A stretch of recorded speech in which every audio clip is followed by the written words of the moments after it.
Story का नाम है अधूरी तस्वीर। संध्या एक साधारण स्कूल टीचर थी। शांत स्वभाव, छोटी सी जिंदगी, लेकिन एक शौक तस्वीरें बनाना। हर रविवार को वह अपनी छत पर बैठकर कैनवास पर रंग भरती। एक दिन बाजार से उसे एक पुरानी फ्रेम मिली। फ्रेम के अंदर आधी फटी हुई एक तस्वीर थी। तस्वीर में एक बच्चा मुस्कुरा रहा था, लेकिन तस्वीर का दूसरा हिस्सा गायब था। संध्या ने तस्वीर निकालकर कैनवास पर उस बच्चे का चेहरा बनाने की कोशिश की। अजीब बात यह थी कि हर बार जब वह चेहरा पूरा बनाती, अगले दिन सुबह वो चेहरा मिट जाता और फिर वही अधूरा हिस्सा रह जाता। धीरे धीरे उसे महसूस हुआ कि यह तस्वीर महज कागज़ का टुकड़ा नहीं, बल्कि किसी की अधूरी कहानी है। संध्या ने जांच शुरू की। पास के पुराने फोटो स्टूडियो में पूछताछ की तो पता चला कि तस्वीर करीब 20 साल पुरानी है। उस बच्चे का नाम अंशुल था और वो अचानक अपने परिवार समेत गायब हो गया था। लोग कहते थे पूरा परिवार कहीं चला गया, लेकिन कोई नहीं जानता कहाँ। संध्या अब रुकने वाली नहीं थी। वह रोज उस तस्वीर को देखती और महसूस करती कि कोई अनकही आवाज़ उसे पुकार रही है। एक रात उसने सपना देखा। वही बच्चा उसके सामने खड़ा था और कह रहा था, मेरी तस्वीर अधूरी मत छोड़ना, सच ढूंढो। संध्या नींद से जागी तो उसके हाथ में एक कागज़ था जिस पर पता लिखा था। संध्या अगले ही दिन उस पते पर पहुंची।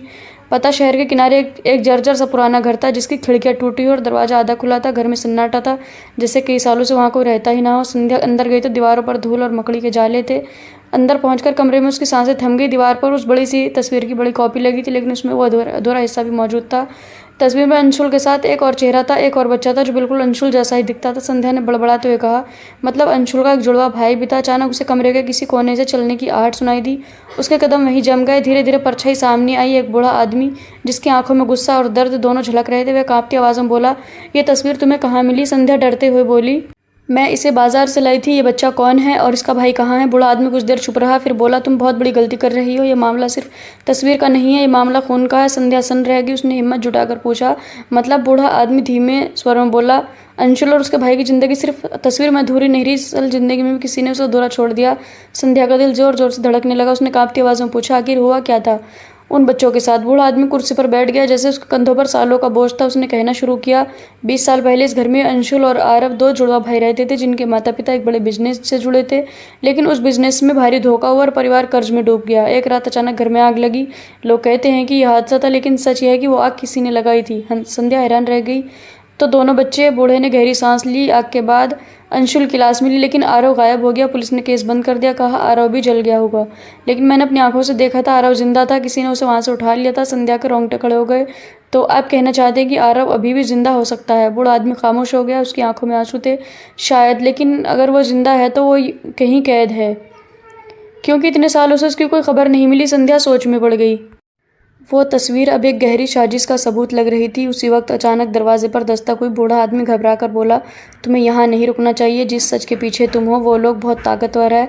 अगर उन्हें पता चला कि तुम खोदाई कर रही हो तो अगली तस्वीर अधूरी तुम्हारी होगी। संध्या उस रात घर लौटी तो नींद उसकी आंखों से कोसों दूर थी।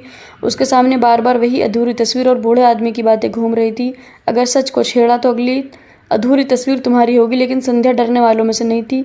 अगले दिन उसने पुराने अखबारों की फाइलें खंगालनी शुरू की। 20 साल पुरानी खबर मिली, शहर के मशहूर कारोबारी के घर भीषण आग, बेटा लापता। खबर में परिवार का नाम लिखा था, मेहरा परिवार। संध्या ने हैरानी से देखा, क्योंकि तस्वीर के कोने पर भी छोटे अक्षरों में यही नाम उकेरा हुआ था। जब उसके सामने नया सवाल था, मेहरा परिवार का आज क्या हाल है? और अगर आरव जिंदा है तो कहाँ है? संध्या ने पता लगाया कि उस कंपनी का एक पुराना पार्टनर अब शहर का बड़ा उद्योगपति बन चुका है, करण मल्होत्रा। उसका नाम बार बार सामने आ रहा था। उसी रात संध्या को मोबाइल पर एक अज्ञात नंबर से मैसेज आया, आरव को ढूंढना है तो करण मल्होत्रा से शुरू करो, लेकिन सावधान रहना, वो सब जानता है। संध्या का दिल धड़क उठा। ये मैसेज किसने भेजा? क्या सच में कोई उसकी मदद करना चाहता था या उसे जाल में फंसाने की चाल थी?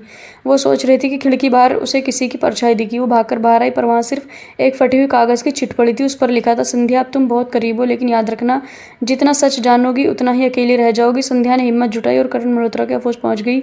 शहर की सबसे ऊंची इमारत में बना उसका ऑफिस शान और शौकत से भरा हुआ था, लेकिन वहाँ कदम रखते ही संध्या को अजीब सी घुटन महसूस हुई। रिसेप्शन पर उसने कहा, मुझे करण मल्होत्रा से मिलना है, ये बहुत ज़रूरी है। कुछ देर इंतजार करने के बाद उसे अंदर बुलाया गया। करण मल्होत्रा 50 के आसपास का एक रोबदार शख्स था। वो मुस्कुराते बोला, तो तुम हो संध्या, तस्वीरों का शौक है तुम्हें, अपने पुराने किस्से में टांग अड़ाने का भी। संध्या चौंक गई, आपको मेरा नाम कैसे पता? करण ने हल्की हंसी के साथ जवाब दिया, जिस खेल में तुम उतर आई हो उसमें मेरे लोग हर कदम पर तुम्हें देख रहे हैं। सवाल यह है कि तुम चाहती क्या हो? संध्या ने गहरी सांस लेकर कहा, मुझे आरव के बारे में सच जानना है, वो जिंदा है या नहीं। करण की मुस्कान अचानक गायब हो गई। उसने टेबल पर रखी फाइल बंद करते हुए कहा, कुछ सच ऐसे होते हैं जिन्हें जानना ही नहीं चाहिए। आरव अगर जिंदा है भी तो उसके लिए दुनिया में जगह नहीं है। संध्या का गला सूख गया। मतलब आप जानते हैं वो कहाँ है? करण ने ठंडी नजरों से उसकी तरफ देखा और बोला, इतनी जल्दी नहीं, पहले तुम्हें साबित करना होगा कि तुम इस खेल में बचने लायक हो। अचानक कमरे की लाइट टिमटिमाई। संध्या ने पीछे देखा तो 2 सिक्योरिटी गार्ड दरवाजा बंद कर रहे थे। करण की आवाज गूंजी, तस्वीरों में बहुत दिलचस्पी है ना? चलो मैं तुम्हें एक ऐसी तस्वीर दिखाता हूँ जो कभी दुनिया के सामने नहीं आनी चाहिए। करण ने धीरे धीरे एक दराज खोली और उसमें से एक पुरानी फोटो एल्बम निकाला। संध्या के हाथ कांप रहे थे। करण ने एक फोटो निकालकर उसे संध्या के सामने रखा। फोटो में वही 2 जुड़वा बच्चे थे, अंशुल और आरव, पर उनके चेहरे पर डर और बेचैनी साफ झलक रही थी। संध्या ने धीरे से पूछा, ये कहाँ की तस्वीर है? आपने इन्हें क्यों छुपाया? करण ने गंभीर होकर कहा, यह तस्वीर उस रात की है जब उनका परिवार टूट गया। अंशुल की मौत और आरव का गायब होना सिर्फ संयोग नहीं था। कुछ लोग चाहते थे कि उनका अस्तित्व खत्म हो जाए क्योंकि उनके माता पिता की कंपनी में बहुत बड़ा धोखा हुआ था, और मैं उस खेल का हिस्सा था। संध्या की आंखों में गुस्सा और भय दोनों झलक रहे थे। तो आप जानबूझकर? करण ने सिर झुकाया। मैंने सच से आंखें मूंदी थी, लेकिन अब तुम आई हो। अगर तुम इस रहस्य को उजागर कर दोगी तो तुम्हारी और आरव की जिंदगी खतरे में पड़ जाएगी। संध्या ने ठंडी आवाज में कहा, मैं डरने वाली नहीं हूँ। मैं हर सच की तलाश करूंगी, चाहे खतरा कितना भी बड़ा क्यों ना हो। करण ने धीरे से मुस्कुराया, ठीक है, अगर तुम इस रास्ते पर हो तो मैं तुम्हें आरव तक ले जा सकता हूँ, लेकिन याद रखना, आरव को ढूंढना मतलब अपनी जिंदगी दांव पर लगाना, क्योंकि जो लोग उसे गायब कराना चाहते थे वो अब भी सक्रिय है। संध्या की धड़कन तेज हो गई। वो जानती थी कि अब खेल शुरू हो चुका है और अधूरी तस्वीर की कहानी असल रहस्य की ओर बढ़ रही थी। संध्या ने ठानी अब उसे आरव तक पहुंचना ही है। करण ने उसे शहर के एक पुराने गोदाम तक ले जाने का फैसला किया। रास्ते में संध्या का दिल धड़क रहा था। हर कदम पर खतरे की आहट महसूस हो रही थी। गोदाम में पहुंचे तो अजीब सन्नाटा था। दीवारों पर पुरानी तस्वीरें लगी थी, कई उनमें अंशुल और आरव की, लेकिन कुछ तस्वीरों में अंशुल के चेहरे पर भय और आरव के चेहरे पर गुमनामी थी। संध्या ने अचानक एक दरवाजा खोला। उस कमरे में एक लड़का बैठा था, कमजोर और डरता हुआ। आरव ने पहली बार किसी के सामने आंखें खोली। उसकी आंखों में सालों का अकेलापन और दर्द झलक रहा था। संध्या ने धीरे से कहा, आरव, मैं संध्या हूँ, मैं तुम्हें ढूंढ रही थी। आरव के होंठ कांप रहे थे। तुम सच में मेरी मदद करने आई हो? संध्या ने उसकी तरफ हाथ बढ़ाया। हाँ, अब तुम अकेले नहीं हो, मैं तुम्हें सुरक्षित बाहर ले जाऊंगी। लेकिन तभी गोदाम की पीछे वाली खिड़की से एक शख्स की परछाई दिखी। करण ने फुसफुसाया, तुम्हें पता है ये लोग अब भी तुम्हें ढूंढ रहे हैं। अगर हमने जल्दी नहीं की तो हम तीनों इस गोदाम से बाहर नहीं निकलेंगे। संध्या ने दिल थाम कर कहा, तो अब कोई रुकावट नहीं रोक सकती। आरव, मुझे पकड़ो और बाहर चलो। तीनों ने गोदाम के खतरे और अंधेरे को पार करना शुरू किया, लेकिन संध्या को एहसास हो गया सबसे बड़ा धोखा अभी सामने आने वाला है। तीनों, संध्या, आरव और करण, गोदाम की अंधेरी गलियों में तेजी से भाग रहे थे। संध्या का दिल जोर जोर से धड़क रहा था। हर कदम पर खतरों की आहट सुनाई दे रही थी। अचानक पीछे से तेज आवाज आई, रुक जाओ, कोई कदम आगे नहीं बढ़ाएगा। संध्या ने देखा कुछ नकाबपोश लोग उनके रास्ते में खड़े थे। उनकी आंखों में सिर्फ डर और धमकी थी। संध्या ने दिल में हिम्मत बनाई और कहा, आरव, हाथ पकड़ो, हम बाहर निकलेंगे। लेकिन तभी करण ने फुसफुसाया, ये वही लोग हैं जिन्होंने तुम्हारे परिवार को तबाह किया था, और अब वो चाहते हैं कि आरव कभी भी उजागर ना हो। अर्जी खतरे के बाद संध्या ने तेजी से निर्णय लिया। उसने गोदाम के पीछे एक पुरानी सीढ़ी देखी जो छत तक जाती थी। तीनों ने चुपके से सीढ़ी चढ़नी शुरू की। ऊपर पहुंचकर उन्होंने देखा एक और बड़ा कमरा। कमरे में कई पुराने दस्तावेज, तस्वीरें और वीडियो रिकॉर्डिंग्स रखी थी। आरव ने कांपते हुए कहा, ये सब मेरे माता पिता और मेरे बारे में हैं। ये लोग मेरी पूरी जिंदगी को मिटाना चाहते थे। संध्या ने धीरे से कहा, अब सब सच सामने आएगा। जो भी डरता अब खत्म होगा। हम अब सुरक्षित है और ये सबूत तुम्हारी जिंदगी का सबसे बड़ा हथियार है। लेकिन कमरे का दरवाज़ा अचानक बंद हो गया और एक नकाबपोश शख्स ने धीमे से कहा, तुम लोगों ने बहुत कुछ जान लिया है। अब ये खेल खत्म नहीं होगा, यह सिर्फ शुरू हुआ है। संध्या, आरव और करण ने देखा सबसे बड़ा दुश्मन उनके सामने खड़ा था। दरवाज़ा बंद होते ही कमरे में सन्नाटा छा गया। नकाबपोश शख्स ने धीरे धीरे अपना नकाब हटाया और सामने खड़ा था वही व्यक्ति जिसने सालों पहले अंशुल और आरव को गायब कराया था। संध्या का दिल जोर जोर से धड़कने लगा। आरव कांपते हुए बोला, ये वही आदमी है जिसने हमें अलग किया था। पुरानी